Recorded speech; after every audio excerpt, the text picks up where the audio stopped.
নমস্কার বন্ধুরা, আজকে আমার দিদির বাড়ি গোপাল পুজো। তো গোপাল পুজোর উপলক্ষে আমার দিদির বাড়ি আমি এসেছি। তো দেখো বন্ধুরা, আমার দিদির কত রকম গোপালকে খেতে দেয়।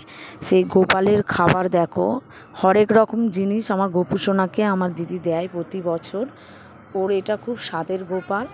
আরও প্রচুর যত্ন সেবা আপ্যায়ন করে গপুকে, কারণ গপুর মানে কি বলবো, দিদি গপুকে খুবই ভালোবাসে নিজের সন্তানের মতো।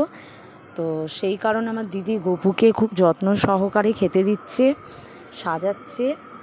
কারণ ওর গপু সোনা ওর সব, ওর মানে ফল থেকে শুরু করে মিষ্টি থেকে ওর যা যা পছন্দের সব জিনিসই গপু সোনাকে দিচ্ছে।